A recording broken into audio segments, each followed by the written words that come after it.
আসসালামু আলাইকুম রহমতুল্লাহি ওয়া বারাকাতুহু। বিসমিল্লাহির রহমানির রহিম। প্রিয় দেশবাসী, রহমত, বরকত ও নাজাতের মাস রমজান আমাদের কাছে পৌঁছেছে। সেজন্য মহান আল্লাহ রাব্বুল আলামিনের দরবারে শুকরিয়া আদায় করছি, আলহামদুলিল্লাহ। এই মাসে জান্নাতের দরজা খুলে দেওয়া হয়, জাহান্নামের দরজা বন্ধ করে দেওয়া হয় এবং শয়তানকে শৃঙ্খলে আবদ্ধ করা হয়। এই ফজিলতপূর্ণ মাসের সাক্ষাৎ পাওয়ার চেয়ে বড় আর কোনো নেয়ামত হতে পারে না। তাই সবাইকে আহ্বান করব, আসুন তওবা করে গুনাহ মুক্তভাবে মাহে রমজানকে স্বাগত জানাই।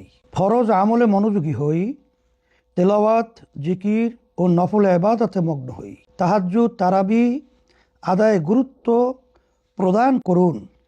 যারা কোরআন তেলাওয়াত করতে পারেন না, তারা কোরআন শেখার চেষ্টা করুন। প্রিয় দেশবাসী, এই মাসকে ধর্মীয় ভাব গাম্ভীর্যের মধ্যে দিয়ে পালনের জন্য এবং মুমিনদের রোজা ও ইবাদত পালনকে সহজ করার জন্য আমি সকলের প্রতি কিছু আহ্বান করতে চাই। আপনার অতস্তনের কাজের চাপ কমিয়ে দিন, যাতে তারা ইবাদত করার সুযোগ পায়। খাদ্যপণ্য ও নিত্য প্রয়োজনীয় জিনিসের দাম কমিয়ে রাখুন, যাতে রোজাদারগণ স্বাচ্ছন্দ্যে সেহরি ইফতার করতে পারে। দিনের বেলায় হোটেল রেস্তোরাঁ বন্ধ রাখুন। ইসলামী শরিয়া মোতাবেক জীবন যাপনের চেষ্টা করুন।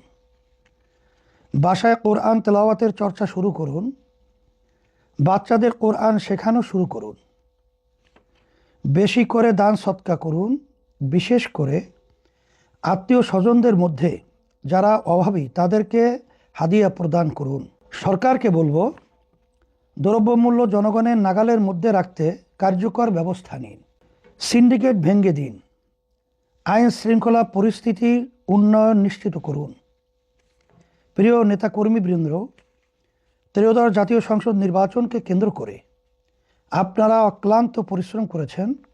বিশেষ করে সংসদ সদস্য পদপ্রার্থী, নির্বাচন পরিচালনার সাথে সম্পৃক্ত ব্যক্তিবর্গ যেভাবে প্রচেষ্টা করেছেন, তার প্রতিদান আল্লাহ আপনাদেরকে দান করবেন ইনশাআল্লাহ। আমিও আপনাদের প্রতি কৃতজ্ঞতা ও শ্রদ্ধা জানাচ্ছি। নির্বাচনের ফলাফল আপনাদের খানিক হতোদ্যম করেছে হয়তো, তবে ইসলাম ও শরিয়া প্রশ্নে আমরা যেভাবে লড়াই করেছি সেটাই আমাদের জন্য গর্বের ও সৌভাগ্যের। দুনিয়ার সাফল্য আপেক্ষিক। জাগতিক কোনো সাফল্যের জন্য আমরা শরিয়া ও ইসলামকে আড়াল হতে দিতে পারি নাই। ইসলাম ও শরিয়া সমর্থন করে না এমন কোনো কৌশল গ্রহণ করি নাই।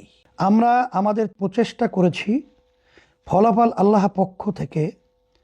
সেজন্য বলবো, হতোদ্যম হবেন না, নৈরাশ হবেন না, বরং পূর্ণ উদ্দীপনা নিয়ে কাজ চালিয়ে যেতে হবে।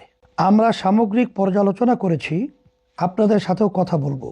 আমাদের করণীয় যা যা আছে তা আমরা করব ইনশাআল্লাহ। আল্লাহ যে জনগোষ্ঠীর 90 বা 91% মুসলিম হিসাবে কবুল করেছেন, সেই জাতির শাসন ক্ষমতায় ইসলাম ও শরিয়া প্রাধান্য আল্লাহ দিবেন। সেজন্য আমাদের আত্মত্যাগ, পরিশ্রম ও কঠোর সাধনা করে যেতে হবে। প্রিয় দেশবাসী, আসুন কোরআন নাজিলের এই মাসে নিজের আমেল সমৃদ্ধ করি। একই সাথে কোরআনের দাওয়াত মানুষের মাঝে ছড়িয়ে দেই। নাসরুম মিনাল্লাহি ওয়া ফাতহুন করিব। আসসালামু আলাইকুম ওয়া রাহমাতুল্লাহি ওয়া বারাকাতুহু।